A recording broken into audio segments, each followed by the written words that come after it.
All right, we're back. We're live. We're staying live.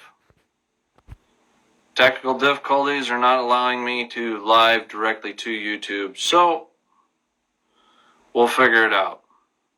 I'm going to try this one more time. All right. We are... All right, we're back. Okay, give me just a second here.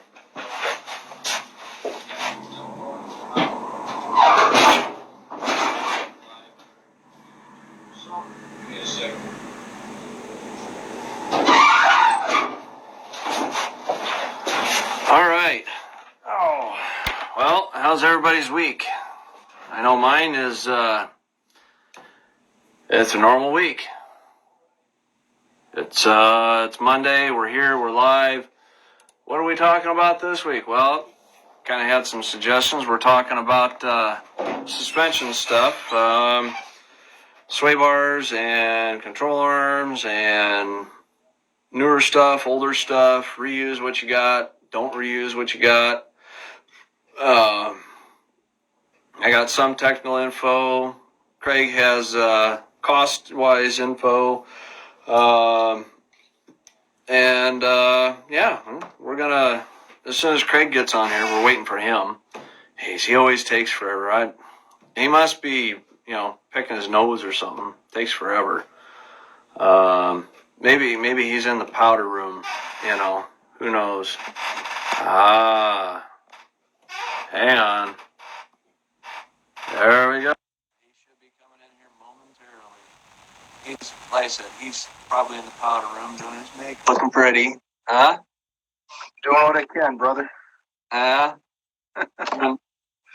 Were you in the powder room doing your makeup before? All right.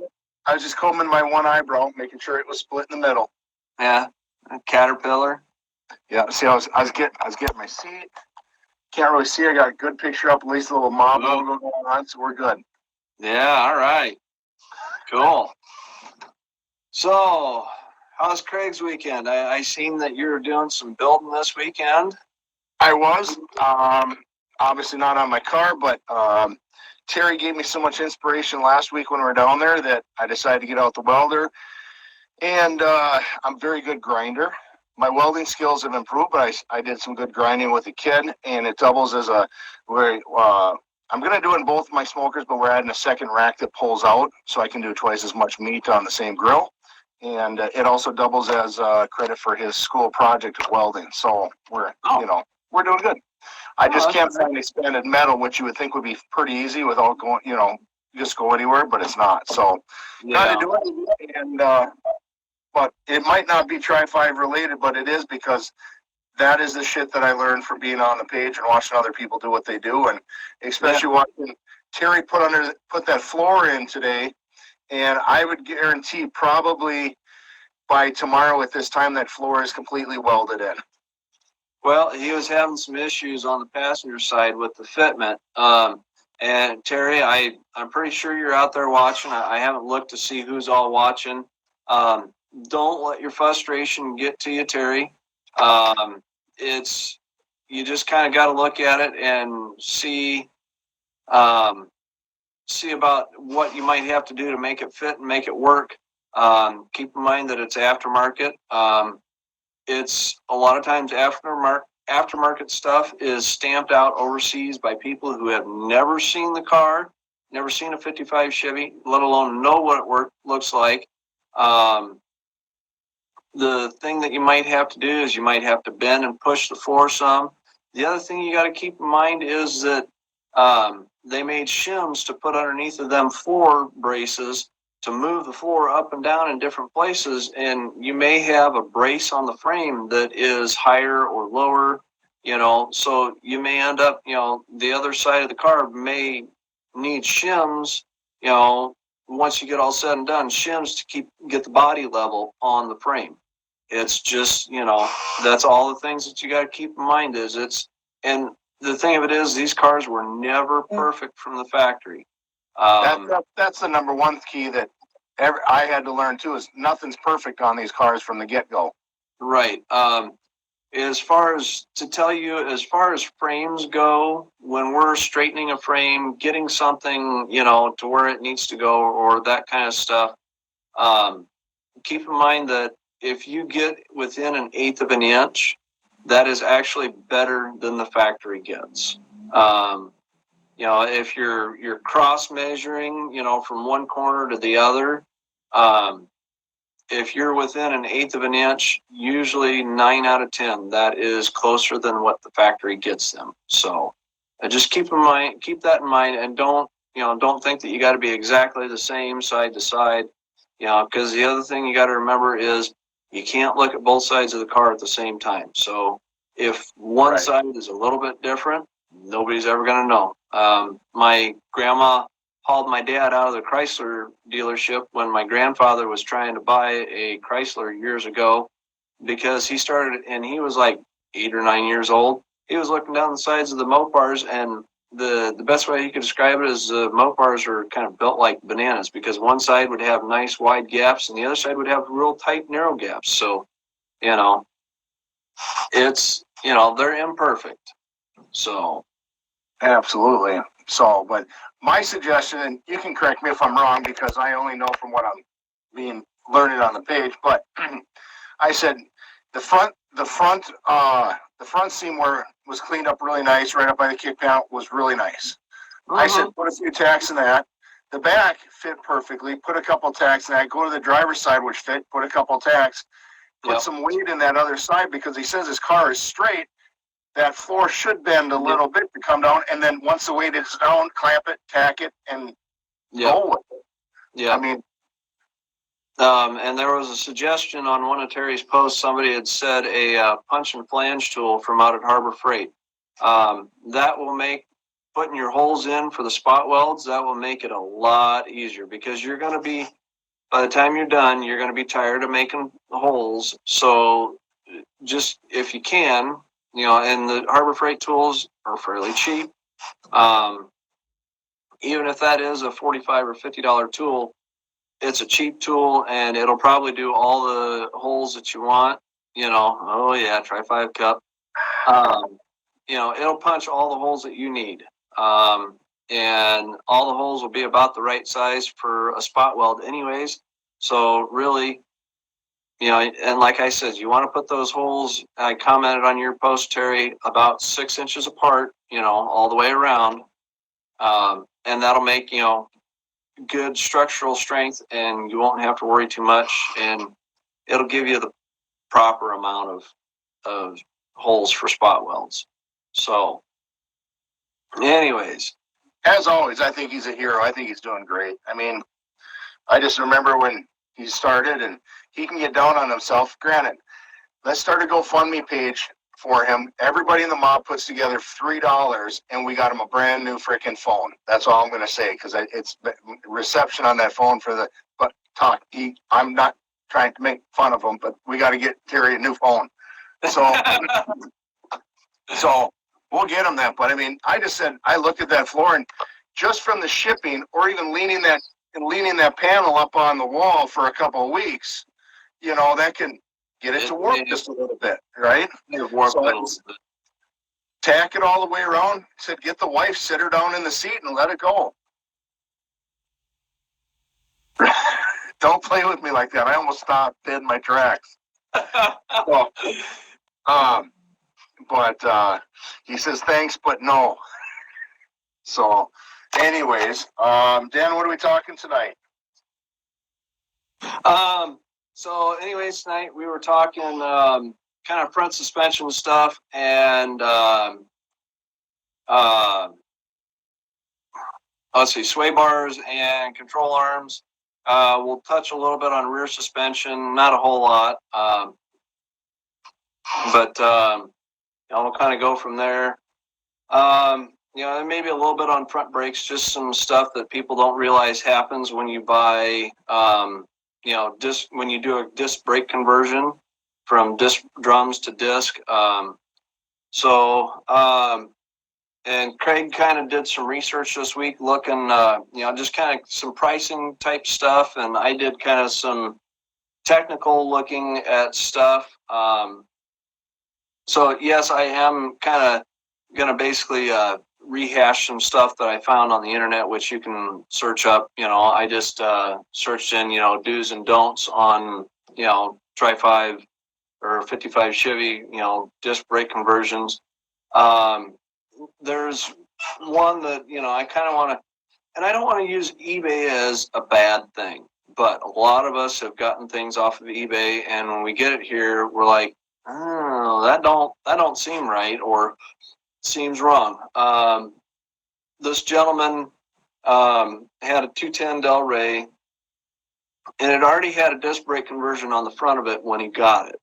It had like 11-inch rotors, GM S10 single piston calipers, and a dual master cylinder vacuum power booster. And the guy, he upgraded the engine, went to a little bit stronger 350 with a 200 R4, and still had the drum brakes out back. Now, it was, from what he had understood, it was an eBay kit that was on the car when he got the car. And it was having a really, a noise and a vibration in the front that, kept getting worse. It felt like the brakes were hanging up. Eventually the shake had gotten so bad that, after a car show, he took the front end, took the wheels off, inspected the brakes, and he kept finding that the brake pads were they were cracking, riveted brake pads. He even had tried some bonded brake pads instead of the riveted ones. And they were either broken in half or cracked or falling apart. Anyways, the things that they had found was that the brake was actually, wasn't up to snuff for what he was wanting to do. Yes, I noticed how you were changing colors there a little bit, orange and. I didn't mean to stall you. I was just making sure I was on the right mode for my mood. Oh boy. So the things that, as far as what they had diagnosed with that, was that the fact that the brake calipers were either twisted or tweaked, and a lot of your aftermarkets like Willwood, Aeromotive, Aerospace, or not Aeromotive, Willwood and Aerospace, they send shims with their kits, so that way you can get the caliper in proper alignment with the brake rotor. And what happens is when those things get out of alignment, you will get those vibrations or those shakes or shudders that will give you issues in your braking. And what happens is when it gets crooked like that, the pads can chatter back and forth in there, and they will wear unevenly. They will start to wear the front off and the back, or vice versa, the back and the front, depending on how the pads, how twisted and turned it is. And the other thing that he was having issues with is when you went to go to step down on the brake pedal, the brakes weren't very responsive, or there wasn't, since he had brake booster on it, when he steps on the brakes, it was still kind of stiff, like a not like a normal brake should feel. It was pretty stiff. One thing is you need to check your vacuum. You need to have more than 12.5 inches of vacuum for power brakes to work properly. Usually they like to see 14 or better. I mean, power brakes do work okay at the lower levels, but you really want more vacuum to make the brakes work. And you don't get sufficient brake pedal feel. And the other thing is you need to adjust the travel on there, so that way it's not so far to go before you start pushing brake fluid. There's an adjustment up in that runs into the master cylinder or the brake booster. You want to adjust that so it is tight, not necessarily putting pressure on right out of the get-go, but it's tight in there. So as soon as you depress the brake pedal, it starts pushing fluid out. The other thing is the eBay eBay kit, he was having issues with, where it wasn't steering very easily and it wasn't working very well. What happened with the eBay kit is it had moved the steering an inch inboard.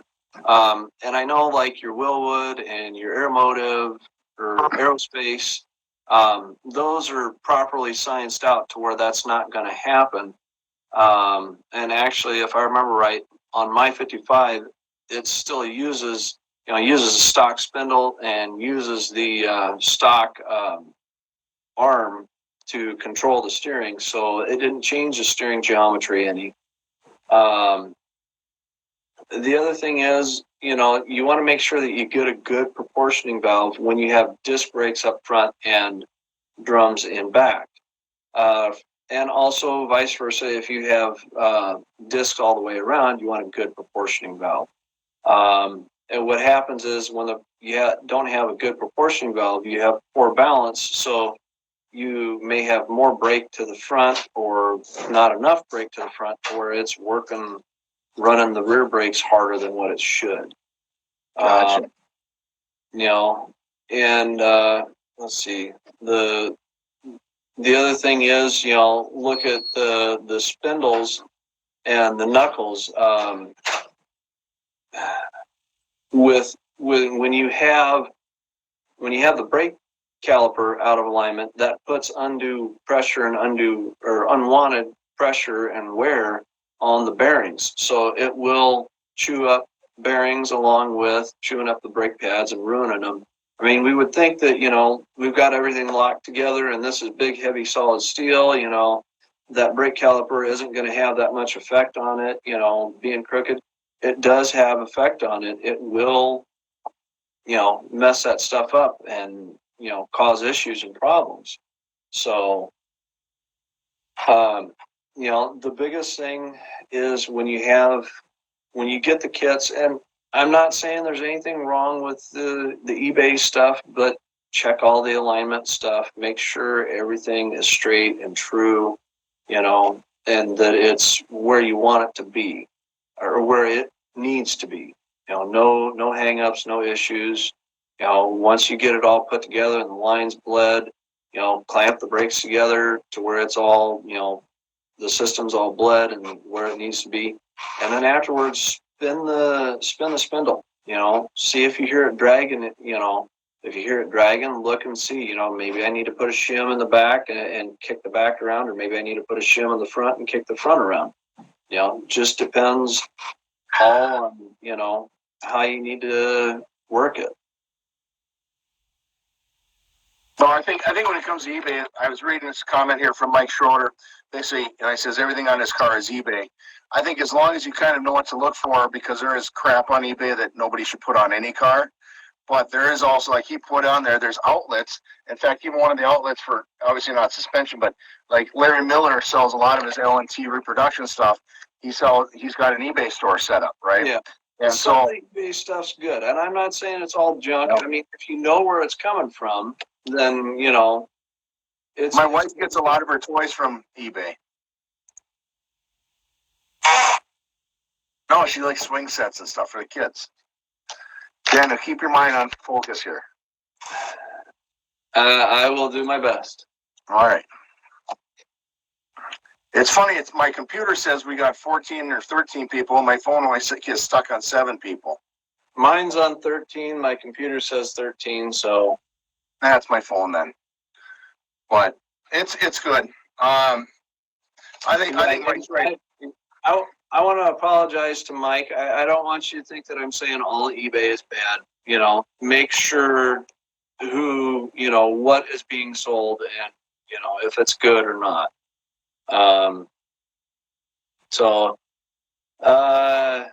Terry Kennedy, type your question in. I will do my best to answer. Mark Clevine, his pants are coming off. I'm not sure if it's mine or his.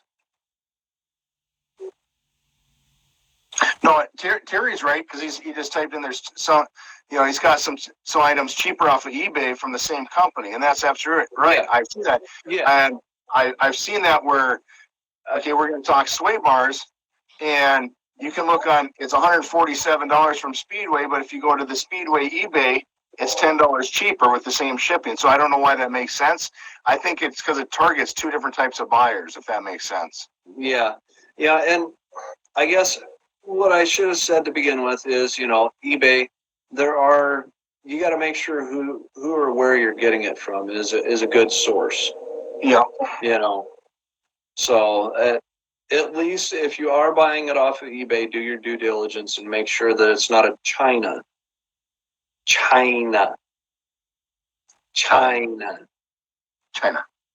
Well, and then plus even getting stuff from China right now is taking a lot of time. So it's always nice to buy it if it's on stateside. Okay, to clear coat an original paint job. Well, Terry, real quick to answer your question, if it's a metallic, the best I can tell you is take a scuff pad and lightly scuff it, and then put the clear over it. If it is a solid color, same thing, lightly scuff it, maybe water sand it with 600 and then put some clear over it. You want to keep the patina look. The biggest thing is you got to know that if you don't have a good base for the clear to lock to and bite to, it'll eventually delaminate and let go. And I can give you somewhat of an explanation here. This is an old paint cup that I put clear coat in years ago. And so I'm going to pull this clear coat out and give you the best representation that I can. Clear coat shrinks at least 1/3. When this started out, this lip up here was clear up to here. So to give you an idea, I mean, it's shrunk down that much. You see how much it's shrunk. That the clear coat, it shrinks, and that's, if you don't have good lamination, it will shrink and it will delaminate and let go. So that's, with the patina, I don't know what to tell you to make it, stay stuck good to the dirty, whether there's rust or whatever to it. The best I can tell you is go over it with a red Scotch-Brite and then spray your clear. That's the best I can tell you. So a question on the patina then, because I've started to like patinas more and more because I hate worrying about my paint. But so the question is, do you like it best, or do you think it's more durable? Doesn't matter. Do you like it best when somebody does, say, a flat or satin clear versus a glossy clear? Because you see some of that now where it's a glossy clear. And I'm not talking the fake patina paint jobs. I'm talking the real paint. I think it's better to have a satin because once you gloss it, it looks like you're doing something. But I've seen them both ways. Seeing the rust kind of look shiny. It looks all right. It's not something that I really get into, just for the simple fact that, I'm the guy that makes them look nice, makes them look new. That's the way I've always done, make them look new. So personally, if I'm going to do it, I'm going to, do full on, full color and paint, full color, clear, shiny, but, the patina has its place where, it looks neat. And the thing of the patina is and the rat rod and all that is it's an unfinished project. So when people come up and look at it and they look and they go, oh, I got ideas. My mind is working. I can make it, I could do this with it. I could do that. You can imagine the car so many different ways of, what it could be. So, and that's where I kind of understand that, because it's like an unfinished book, Right. You can finish it however you want. So I think if it took 60 years to get a good patina, how much is it really going to get worse over the next 10 years that I own the car? If it's something that you garage keep and don't, and you don't leave it outside all the time, a patina job will probably last for quite a while.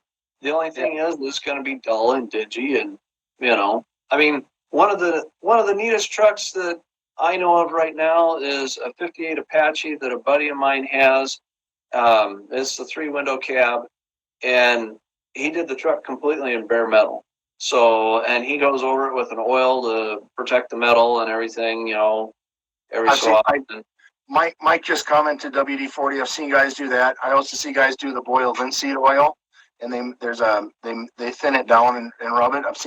There's a guy on YouTube that does it. Looks fine, but I'd like to see what his driveway looks like at the end of the summer after he's done oiling his vehicle 6 times.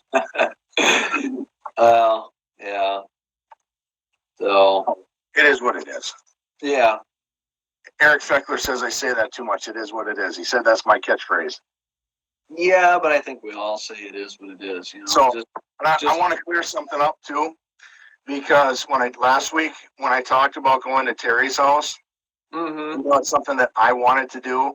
Apparently, I didn't let it know that it was Eric that called me and said it was time to go. It was like kind of his idea. Not quite, but it was his idea because, hey, now's the time, let's go. So I want to tell everybody, yes, I get that I've been my page the longest, whatever, blah, blah, blah. But Eric called me. I want to say this the right way. Eric called me and suggested that we go down to Texas. And of course, I jumped on the idea, yeah, let's go, because we had talked about it before, but it was his time and so I just want to clear that up. He was a little hurt. He kind of went zoned out for a couple of days, stuck in Wisconsin. And so I just, I want to make sure that everybody knows that Eric's okay now. I want to clear that up for everybody, that it was Eric's initial idea what time to go. Okay. I booked the flights and the rental car, but he wanted to go.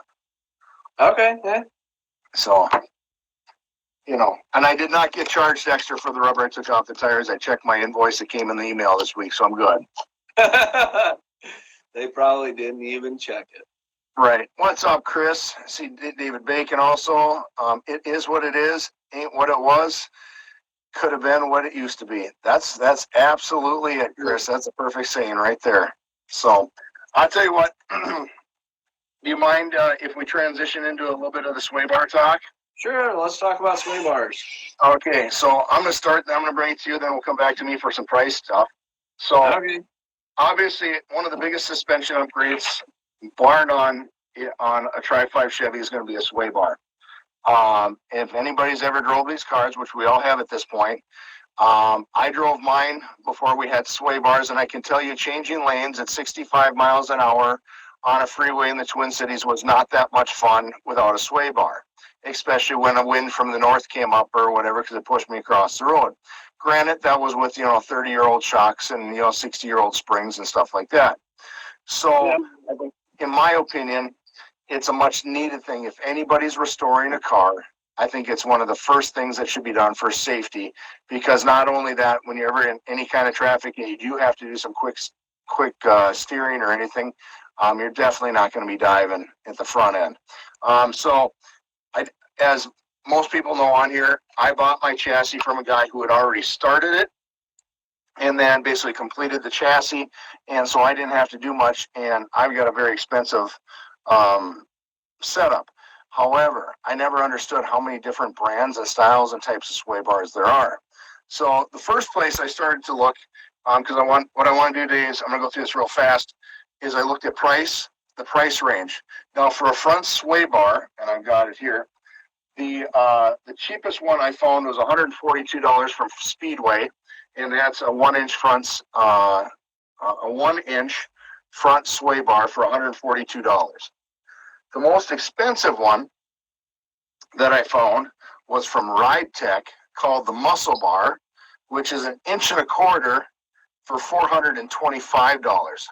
And I guess the difference is, Dan, now granted, one's a solid core steel, your standard car. Now, Speedway, their 1-inch one, that's I think for somebody who's restoring a car to drive as a nice guy. Once in a while, you're doing parades, cruises, and just out with a family restoration. Well, the other thing to think about here, keep in mind that back in '69, there was a big block sway bar on the Chevelles, and there was a small block sway bar.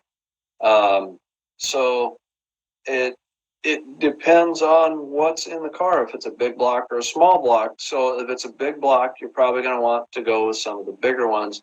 Now, if you're somebody that's doing a autocross car and you're going to be tearing around corners every which way, then yeah, I would probably go for a bigger, heavier bar that is going to help control the body and keep the thing from moving around so much.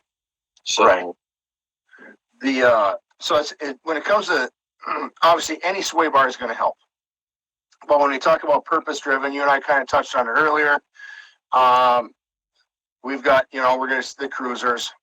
We got the crew guys that are going to cruise hard, the guys that do an autocross, the guys that do a drag. Now I see Joey does drag, and so I said that the right way. He puts on there about the Hellwig 1.25 inches. And that's exactly what I got on the front of my car, is a Hellwig 1.25 inches. Now that one's $275. So as I'm looking through, that one had out of 5 stars, had 4 stars out of 5 on one website. Pretty good. The Speedway one, which was 1 inch, had 5 out of 5 stars. So once again, we've got different types of shoppers, I think, in different budgets, right? And the Ride Tech, and there's also the difference in materials, because you've got the solid core, just regular steel. And so you're doing what I was doing earlier, try not to laugh at what people say when you're reading. But then you also have the chrome moly, which obviously is going to be stronger and give a much different ride. But so when we're going through it, as I look through, a lot of people you've got your CPP, you've got as the eBay. I think most of the stuff you see on eBay, there's some real generic ones, but most of it's CPP stuff that people are reselling. But so you talk about they've got up to 1 3/8 inches. What I didn't understand, well, I guess I understand. We talk about performance driven when you can get a 7/8, a 1 inch, an 1 1/8 inches, an 1 5/16, 1 1/4 inches, and then an 1 3/8 inches. So obviously the 1 3/8 inches is the new big dog for people that probably want to do autocross. Yeah. Big block, autocross, LS, whatever you want to call it, but once you start getting into the 1 3/8 inches, once again, now you're pushing the $315. David Bacon, I am down with OPP. See, I'm actually old enough to remember that song when it came out. So was Joey, though. And I think it was after Lincoln's time. So that's the biggest thing. There's so much here, but you've got a price range, like I said, from 142 all the way up to 425 on front sway bars.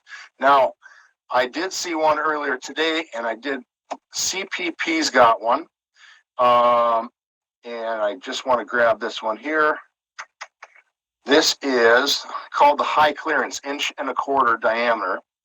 And it's kind of different. I'm going to see if I can get this to flip around for a minute. Oh, look at that. Holy buckets. This is a high clearance for wide tires and with adjustable heim joints. So if you've got rack and pinion steering possibly in front of your center section and all that, this is what it is that you can use. I did not know that. This one doesn't even have a price on it on this page. I'm going to go back. Bang.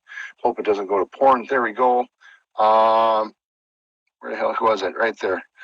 $199. So, that being said, once again, we're still in that same price range. You can find what else you have to do. Then we go to rear sway bars. Now, on mine, I have a Hotchkiss 1 inch adjustable rear sway bar, and it's $374. I don't know if it's any better than anyone else's, because once again, Speedway has a 7/8 and a 3/4 inch. The 3/4 inch is the lowest rated one, and obviously you're not getting much from it. But if you have a 4-link, as Dan told me earlier, with 4 links you don't need sway bars. I have a 1 inch sway bar in the back. The Speedway has one for $135. And they go all the way up to $400. Again, I think it comes to purpose-driven and budget. If you're just building a cruiser to go out cruising with the guys, I don't think you have to spend $800 on sway bars. No. Now, all right, where Joey and I are concerned, it's along the lines of a sway bar. It works similar to it. There's a bar that's called an anti-roll. Yep. And what that is instead of bolting to bushings or whatnot underneath the chassis or bolting the control arms, there's actually ends that weld to the frame, and then there's a solid tube that runs in between those ears that are welded to the frame, and then it has some arms that stick off, and then some adjustable Heim rods that stick down to the rear end and weld to the rear end, and you adjust the Heims, and what that does is that keeps that helps to keep, when the car launches, keeps from twisting and turning. And it also helps keep the car straight when you're going down the track. So, and the sway bar does tie the rear. In the rear, it does help tie the rear suspension together. But because of how a sway bar works on a drag race application, sway bars are generally not used because they. You do want the chassis to work some, but you don't necessarily want that 59 or 60 Chevy that we always see from the wheel stand competition at Byron, where the thing's up and on, twisting and it's dragging the right rear bumper, doing the wheelie. We don't want that. We want the car to where it leaves and goes straight. And a 4-link, depending on how you do it, if you got a regular 4-link where it's parallel bars, you're going to have a diagonal link or a wishbone that are going to keep the rear end centered in the car. If you have a triangulated 4-link, like a mid-60s Chevy, what keeps the rear end in the center of the car is your upper control arms, because they're at a triangle, to keep the rear end square. Right. So Mike says on a triangulated 4-link, you don't need a sway bar on a triangulated. Well, depends on what you're trying to achieve. If you're trying to, autocross and that kind of stuff, yes, you're going to want a sway bar on it. Drag race application, no. The triangulated 4-link, like I said, is a triangulated 4-link. Instead of having either a wishbone or a panhard bar, because a panhard bar goes from a front point to a rear point, opposite sides, to keep the rear end from moving left and right. So where, the triangulated, you don't have to have a panhard bar in there because it's got the upper arms at an angle, and they're going to keep the rear end from moving side to side. The sway bar does help. Yeah, it does. That is correct, Joey. It keeps both rear tires planted equally. That's another part of what the anti-roll bar does. But on a triangulated 4-link, it depends on what you're going to do with it. So a cruiser, if you go around corners and you feel the body really rolling and twisting and turning on the suspension, then yeah, I would suggest putting a sway bar on it. But if it's not twisting and rolling, I wouldn't worry about it too much. So yeah, I see Terry had a question, and I like this. Of course, there it was. He basically said, here, you want one on the front, basically for sure, but the rear does not. People say they do not see a great noticeable difference. Now, I have one front and back, and honestly, I didn't have mine in stages, so I don't know what mine was like putting one on versus the other. But I know that I've only rode in 2 other Tri-5s that only had front sway bars. And when I found out, like going into the corner with the front sway bar, you didn't feel it lean. But coming out, this may sound dumb, but as you're coming out, that's when I felt the back end kind of, as he gets down, gets on the gas, that's when you can feel that move around, right? But the front end didn't. And so, I mean, honestly, like Terry, I think Terry already had one mocked up. I can't remember if it was still on when I was at his house or not. But to me, that's one of the things to save on. You can always put it on, because for even the rear sway bar for $132 from Speedway, it's going to help out. Granted, if you're not autocrossing, you're not racing, do you need it? No, I don't think so. But you can just put the mother-in-law in the back seat, and they'll keep it weighted down. I got 2 friends that are my size, and I used to drive an Escort GT in college for a year. That thing cornered on rails. I mean, it was just we had 900 pounds in an Escort GT 4-cylinder. Well, the thing you got to remember, and I learned this because my wife had a Ford Focus. The suspension on those things are actually set up too stiff for the car, and that's why hers always tore up tires. But those things have so much suspension under them, more than what they need. They're actually pretty stiff to begin with. So that's why you could put 900 pounds of guy in it, and Yep. I don't even want to know what you guys were doing in there. Well, it was a car I could afford. It was an Escort GT the way I looked at it. It was a Mustang 5-liter just squished up a little bit. And it's all I could afford at the time. And so we actually had to make some runs from where I was going to college down to the Twin Cities to get to the airport. And we had all of 900 pounds in that little car getting there. And I'm going to tell you, taking clover leaves wasn't an issue. Just put it to the boards. It never slid around at all. It probably dropped it down about 2.5 inches. We were riding on rails. It was awesome. Yeah. Well, good. Well, that is what it is. But it's even, and you can see that all, like I said, when it comes to sway bars, I think, first of all, the front sway bar is 100% safety. Yeah. And because I know that when I drove my car, when I had it running before I did anything, to switch lanes fast or anything, it just dove all over the place. And I could really see that it's at that point, you're just, if you're not a skilled driver, you're going to lose control being stupid or whatever, and sway bar is going to help you out. And I had an Astrovan. I broke three sway bars in an Astrovan from hitting potholes. Not sway bars, but the links. Let me say that, the links. I did break one sway bar, and I broke 4 links in my Silverado. It's the potholes around the Twin Cities. It's just what it is. Yeah. I didn't know you weren't supposed to aim for them. So, I mean, that's, shit, now I know better, right? But Yeah. I think it's the way to go, but I don't think people have to spend, like my rear sway bar right now is, $375. It's good because it was there. I didn't really pay for it in that aspect. But if you look at, you do $200 a piece, $400 gives you a lot of safety, and you're going to get a lot more performance. Mm-hmm. And I think even Mike said, you're putting power to the ground. It's going to help. Yeah, it'll help. One wheel wonders. So I don't know. Best bang for the buck. I mean, you got to go to CPP's got. They're at 130. It's all $140 stuff. So you don't have to spend a lot of money, and I think Terry's right. I mean, the front is obviously more important, but for the extra $200, it's definitely something to save up because you can bolt it on at any time. Right. What else on sway bars? That's really about it. I'll tell you what. Looking through, here's what it is. Everyone that has a ranking on them, they're all pretty high ranked. The worst one out there is don't buy 3/4 of an inch from Speedway. That was a 3 out of 5, and that's really not going to do anything. I think minimally, if it was me starting out from listening to other people, 1 inch front and back done, and you got not even $400 in the sway bars.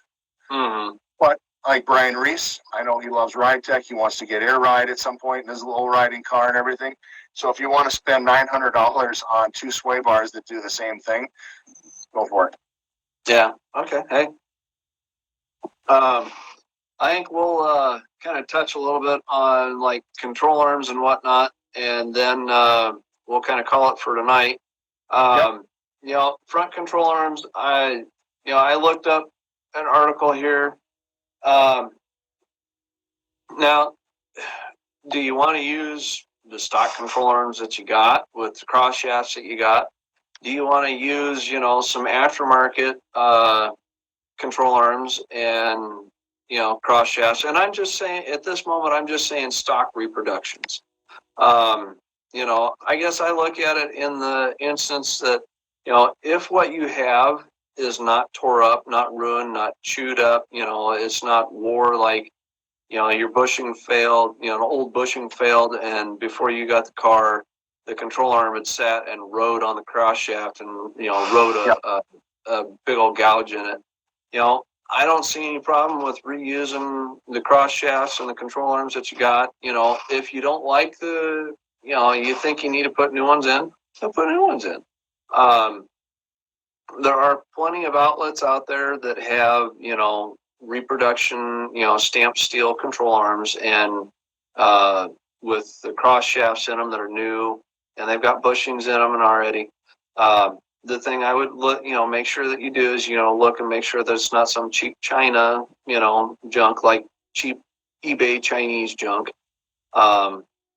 Make sure it's something, from a reputable, whether it be CCP or Heights or, or CPP, or one of them, one of the good ones. Even Eckler's has got some good stuff. Classic Industries or Classic Chevy. A lot of and the thing that we've learned over the years is a lot of times it's one place that is stamping it for everybody, but there may be somebody that has a little bit better, a little bit different. They want something stamped a little bit, tighter tolerances or whatever, but for the most part, look at the ratings, see what they are, see if they're good. And see if the ones, the new ones that you order, are they coming with rubber bushings? Are they coming with urethane bushings? Those are all things that you want to look at. The urethane bushings provide a stiffer, more solid feel, where the rubber bushings are going to allow the control arm to kind of move forward and back a little bit, or in and out, twist and turn, where the polyurethane is going to keep it more solid. And those are all things that you got to just kind of decide, whether you want rubber, whether you want polyurethane. If you don't lubricate the polyurethane, which Craig would probably know about lubrication being an escort, right, David? Anyways, but keep the bushings, lubricate them before you put it all together.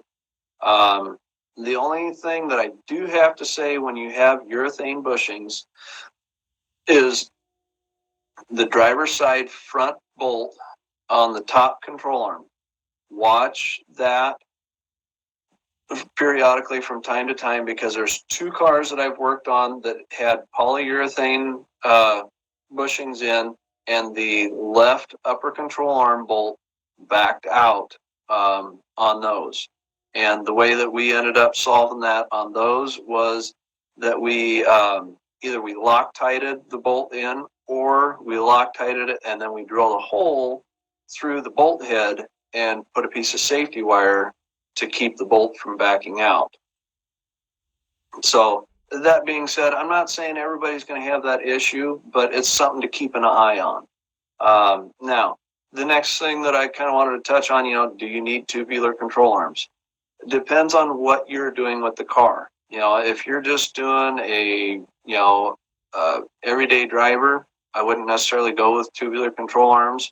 If you're somebody that's going, like me or Joey, going drag racing, I'm going to look at the tubular control arms. If I can save weight, I'm going to put them on. And I don't know, Joey might be able to tell us if they weigh less, if he weighed them between the originals and what he's got now. But for the most part, those tubular control arms are more designed for your autocross type stuff, to help control body roll from the thing going around the corners and whatnot. And the other thing that they have, they may have a little bit more adjustability on your cast or camber, your toe, to get them to corner better. So those are about the only things that I really, have to say about control arms. You gotta look at what you're wanting to do and where you're wanting to go with the car. Right. I saw Terry's thing, and I think he is right. Once you do get a pocket kit in the back, a pocket leaf kit, it really does eliminate some of the cheaper options as far as sway bars, because you basically you've got to jump up to the Hotchkiss or the Helvig system, and you're sitting right at about $300 for their sway bars, because it changes the whole geometry with the pocket kit. Right. But the best deal I found budget-wise for somebody with stock suspension was this one here by Performance Online, where you got the front and rear sway bars for stock, and that was $260 basically for the whole kit, and free calculate shipping, so it's not free, but that was the cheapest one as far as total. So, but Terry, you are right. I am going to research, see if there's a cheaper, a cheaper option for sway bars. But I think he is right on that one. Yeah. I saw Daniel Martin says he sprays down periodically to prevent the squeaking. Myself personally, when I put I know you're not supposed to.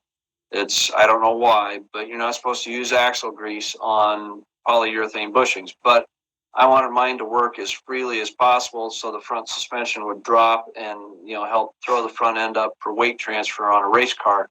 I used axle grease, and the car's been together for about 10 years, and I haven't, with those polyurethane bushings, and I haven't had any squeaking or any issues. I don't know if the axle grease breaks down the polyurethane or ruins it. I don't know. I haven't had an issue with it, but do at your own risk. There we go. That way you can't come back and say, well, Daniel said to put grease in there. You got a train there going on, Dan? Yeah, we got trains about 2 blocks away. I got you. Yeah, both the Helvig and the Hotchkiss bars, they're about $300, unfortunately. So you are right, Terry. To be able to clear the gas tank and the rear end and everything being lower, that's unfortunate what it is. But if, like I said, the rear one's not as important as the front one is, anyways. So maybe instead of buying 2 cheap ones, why not just buy 1 good one for the front that's a little heavier duty? Yeah. Yeah. This is true. It'll work. That's good to know. Craig knows lube. I do, David. Come on over. Boy. Leaving that one alone, David? Yep, I'm leaving that alone. Coffee mugs on Teespring. Anybody wants mob mugs, they're on Teespring. Woo! And to think it doesn't last, now you'll see scratches in there, but this mug is at least 2.5, 3 years old, somewhere in there. And it's in the washer, it's in the dishwasher every day. It's at the hot tub 5 days a week with me, and that's what it is. It doesn't look very coffee stained on the inside either. I actually wash my coffee cups. I know how shops usually are where they let it sit. Now I do have one that's out the garage, but no, I don't. Mine gets washed every day. I got you. Well, we're down to 13 people this week. People must be busy. Must be busy. Buggers. Oh well. But yeah. Cheap China junk, you get what you pay for. I think the best deal is if you're running stock was the POL, but there was absolutely no ratings on them that I could find. Right. Performance online. Then it comes, basically everything else from CPP to Speedway, which for all intents and purposes might be the same stuff, repackaged. I don't know. But they're right in that $135 to $140 range. David did say something on there about F body or G body or something. Yeah, I saw that. I think you can make anything work if you got time and you want to, but how much time do you waste if you can buy something for $140? Yeah. Well, I mean, for David, that's just 2 extra dances on the end of a Friday night with him and a G-string. Well, you said it. Right? Yeah. On a good night. So, I got a trivia question, though, Dan. So when we're done, I do have a light trivia. We're not going to have a hat giveaway. That was last week. I'm going to send an air freshener, black ice flavored, and I'm going to send that out when we're ready to close her up. Well, I'm kind of thinking at this moment, I think I'm out of stuff to talk about this week. And I don't know if you're out of stuff to talk about, but... Oh, I could talk about a lot of stuff. I'm okay like that, but I think it's time. So here's the way we're going to do this. As I see we're down to 10 people. That's okay. Okay. Keep wishing, David. Keep wishing. That's all I have to say. Remember, I'm the guy that hasn't really worked in 2 months. So, anyways, you're going to stay on because you're going to see who chimes in first on this. Okay? Yep. And because when I get off, it kind of shuts me out and I can't see things right away. So Okay. You're going to stay on. So, all right, guys, this is it for me tonight. Here's your question. I'm going to send this out in the mail. It's a mob air freshener hang from your truck, hang from your car, whatever, back of your wife's hat, whatever it is. So the question being today is, it's real simple. First one to list this. God. Rear end question. How many different gears were there in Tri-5 Chevys in the rear end? And name them all. Does that make sense to you? So how many gear ratios? How many gear ratios was there in a Tri-5 rear end? And can somebody list them all? First one to do it. Go. All right. Stay on for a couple minutes. All right. All right.